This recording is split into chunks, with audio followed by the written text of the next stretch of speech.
नमस्कार, मैं हूं शंभू कुमार और आप देख रहे हैं अपना YouTube चैनल मैथमेटिक्स आइडिया। और आज हम एनसीईआरटी मैथमेटिक्स बुक से प्रश्नावली 403 के प्रश्न संख्या 1 के दूसरे प्रश्न को हल करेंगे। तो आइए हम लोग प्रश्न हल करते हैं। यदि निम्नलिखित द्विघात समीकरणों के मूलों का अस्तित्व हो तो इन्हें पूर्ण वर्ग बनाने की विधि द्वारा ज्ञात कीजिए। समीकरण है 2x² प्लस x माइनस 4 बराबर 0। यहाँ पर x के साथ कोई संख्या नहीं है तो एक हो जाएगी ax² plus bx plus c बराबर 0। द्विघात समीकरण का व्यापक रूप है। x² के साथ संख्या 2 है तो a बराबर 2 हो जाएगा। x के साथ संख्या 1 है तो b बराबर 1 हो जाएगा। और c की जगह पर -4 है तो c बराबर -4 हो जाएगा। इस प्रकार a बराबर 2, b बराबर 1, c बराबर -4 प्राप्त होता है। अब हम लोग द्विघात समीकरण के मूलों का अस्तित्व की जानकारी प्राप्त करते हैं। तो हम लोग डिस्क्रिमिनेंट यानी विविक्त कर निकालते हैं।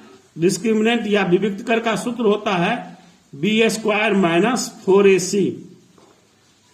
b की जगह पर संख्या 1 है तो 1 का स्क्वायर हो गया, -4 a की जगह पर संख्या 2 है और c की जगह पर -4 है। तो इस प्रकार 1 का स्क्वायर 1 हो गया, माइनस माइनस प्लस हो गया, 4 दूना 8, 8 चौक 32 यानी प्लस 32 प्राप्त होता है। 1 और 32 को जोड़ेंगे तो 33 हो जाएगा। इस प्रकार d बराबर 33 मान प्राप्त होता है। अब हम लोग देखते हैं कि d बराबर 33 0 से बड़ा है तो लिखेंगे d ग्रेटर देन 0। d 0 से बड़ा है तो द्विघात समीकरण के मूल वास्तविक और असमान होंगे यानी भिन्न भिन्न होंगे।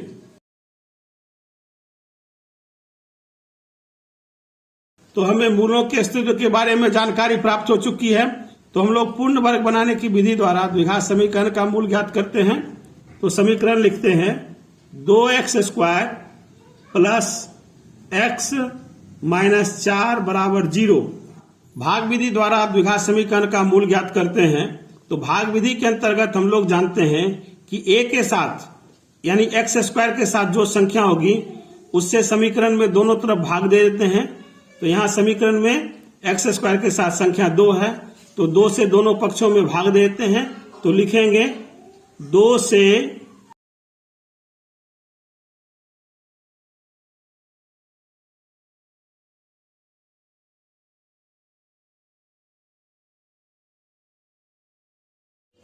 दोनों पक्षों में भाग देने पर तो समीकरण लिखते हैं 2x² प्लस x माइनस 4 बट्टा 2 बराबर 0/2। फिर हम लोग अलग अलग भाग देते हैं तो लिखेंगे 2x² बट्टे 2 प्लस x बट्टे 2 माइनस 4/2 बराबर 0/2। 2 से 2 में भाग लगाएंगे तो एक बार में भाग लग जाएगा। इस प्रकार x² प्लस x बट्टे 2 माइनस 2 से 4 में भाग लगाएंगे तो 2 बार में भाग लग जाएगा। इस प्रकार -2 बराबर 0 में 2 से भाग देंगे तो 0 प्राप्त होगा। x² को हम लोग x का होल स्क्वायर लिख सकते हैं। तो हमें a² प्राप्त हो चुका है प्लस x/2 को हम लोग 2ab के रूप में लिखते हैं। तो 2a² की जगह पर x है, b की जगह पर हम लोग 1/2 लिखते हैं। लेकिन यहाँ पर 2 हम लोगों ने अपने मन से लगाया है इसलिए यहाँ हर में 2 से गुना कर देते हैं। -2 बराबर 0। x का होल स्क्वायर प्लस 2 गुने x गुने 1/4 -2 बराबर 0। a² प्राप्त हो गया है प्लस 2ab, b की जगह पर 1/4 प्राप्त हो रहा है। तो हम लोग 1/4 के होल स्क्वायर को दोनों तरफ जोड़ देते हैं तो लिखेंगे 1/4 का होल स्क्वायर को दोनों पक्षों में जोड़ने पर, तो लिखेंगे एक्स स्क्वायर प्लस 2x गुने 1/4 माइनस 2 प्लस 1/4 का होल स्क्वायर बराबर 0 प्लस 1/4 का होल स्क्वायर। -2 को हम लोग दाहिनी तरफ ले जाते हैं तो इसके चिन्ह में परिवर्तन हो जाएगा। तो बाएं पक्ष में एक्स स्क्वायर प्लस 2 गुने x गुने 1/4 प्लस 1/4 का होल स्क्वायर बराबर 0 प्लस 1/4 का होल स्क्वायर प्लस 2। बाएं पक्ष के 3 पदों में देखते हैं कि यह a square plus 2ab plus b square के रूप में है, तो इसे हम लोग x प्लस 1/4 का होल स्क्वायर लिख सकते हैं बराबर 1/4 का स्क्वायर करेंगे तो 1 का स्क्वायर 1 हो जाएगा, 4 का स्क्वायर 16 हो जाएगा प्लस 2 को हम लोग 2/1 लिख सकते हैं। इस प्रकार x प्लस 1/4 का होल स्क्वायर बराबर 16 और 1 का एलसीएम लेंगे तो 16 प्राप्त होगा। 16 में 16 से भाग लगाएंगे तो एक बार में भाग लग जाएगा, 1 से 1 में गुना करेंगे तो 1 हो जाएगा प्लस 1 से 16 में भाग देंगे तो 16 बार में भाग लगेगा, 16 से 2 में गुना करेंगे तो 32 प्राप्त होगा। इस प्रकार x प्लस 1/4 का होल स्क्वायर बराबर 33/16 मान प्राप्त होता है। एक्स स्क्वायर को दाहिनी तरफ ले जाते हैं तो रूट में परिवर्तित हो जाएगा।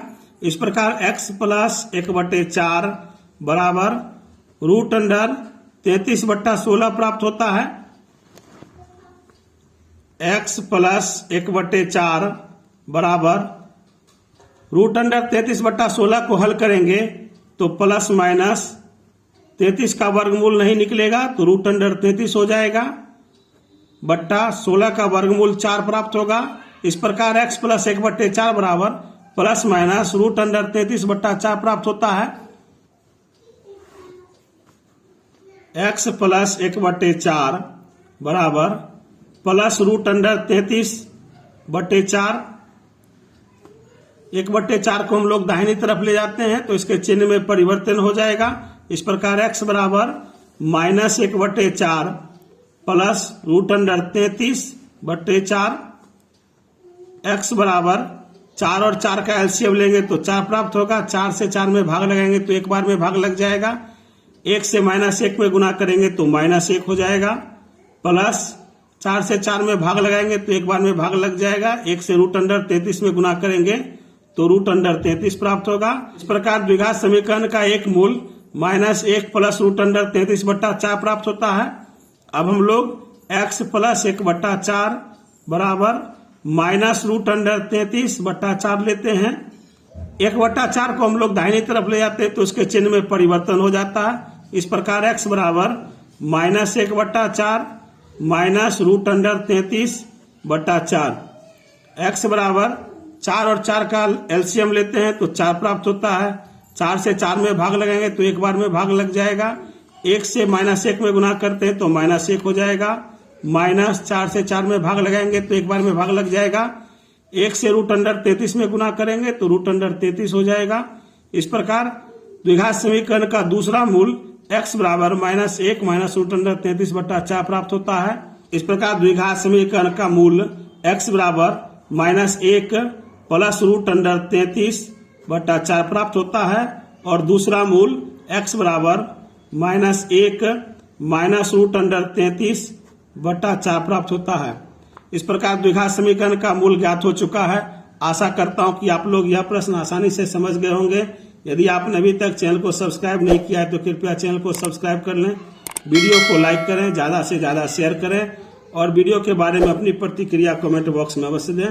धन्यवाद।